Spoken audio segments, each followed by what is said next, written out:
a pit of black stone. The growl of lions echoing off ancient walls. A man kneels in the dust, hands folded, his face turned toward heaven. He does not tremble. He does not beg.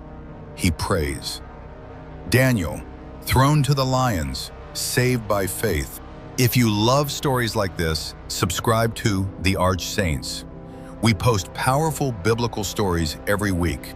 Babylon, the age of King Darius the Mede. The empire had been divided among 120 satraps, and over them 3 high administrators. One of these 3 was a Hebrew exile named Daniel, a man of prayer, a man of unbreakable integrity. Daniel served with such wisdom, such excellence, that the king resolved to set him over the entire kingdom. A foreigner, a Jew, lifted above them all.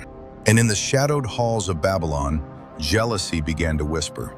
The other administrators and satraps watched him rise, and they hated him for it. They searched his records. They studied his conduct. They hunted for a single thread of corruption they could pull. But they found nothing. No bribe, no lie, no failure of duty. Daniel was, in their own words, faithful. We will never find any basis for charges against this man Daniel, unless it has something to do with the law of his God. So they laid a trap. They came before the king with smooth tongues and bowed heads. O King Darius, live forever. All the royal administrators have agreed that the king should issue an edict and enforce a decree that anyone who prays to any god or man during the next 30 days, except to you, O king, shall be thrown into the den of lions. Now, O king, issue the decree and put it in writing, so that it cannot be altered, in accordance with the laws of the Medes and Persians. Flattered, blinded by pride, King Darius took up his seal and signed. Word of the decree spread through every street and palace gate, and Daniel went home.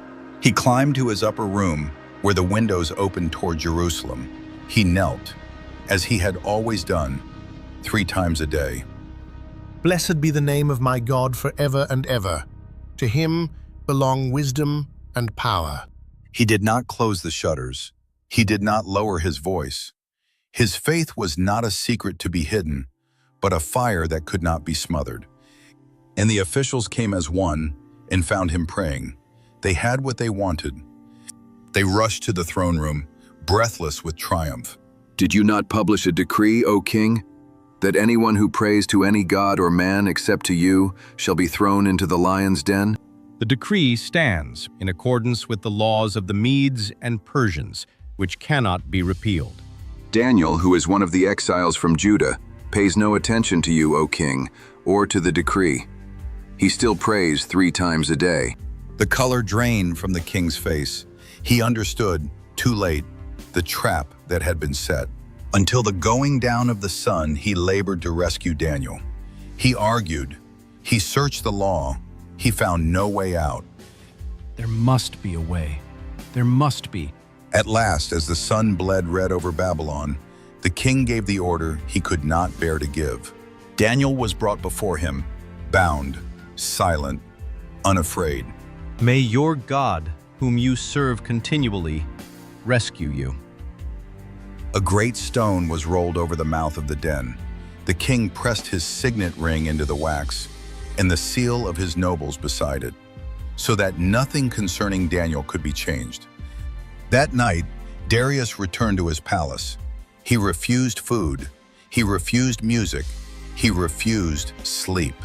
He paced the marble floor until dawn, a king imprisoned by his own decree, haunted by the face of the man he had condemned.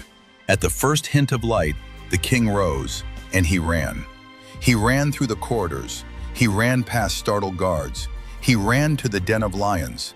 Daniel, servant of the living God, has your God, whom you serve continually, been able to rescue you from the lions? Silence. The wind moved through the stones.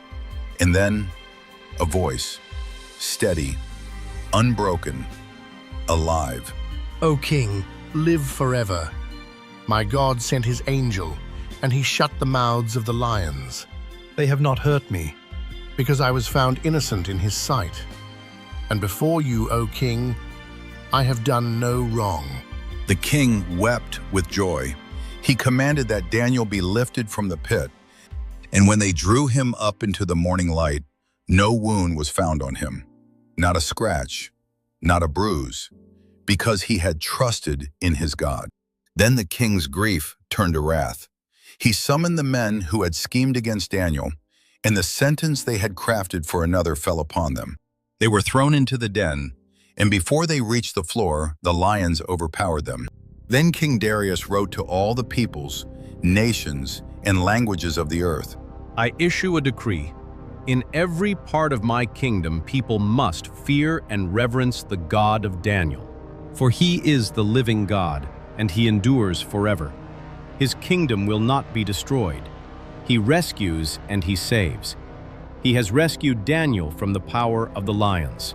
One man knelt before an open window, and an empire learned the name of the living God. Faith did not spare Daniel from the pit.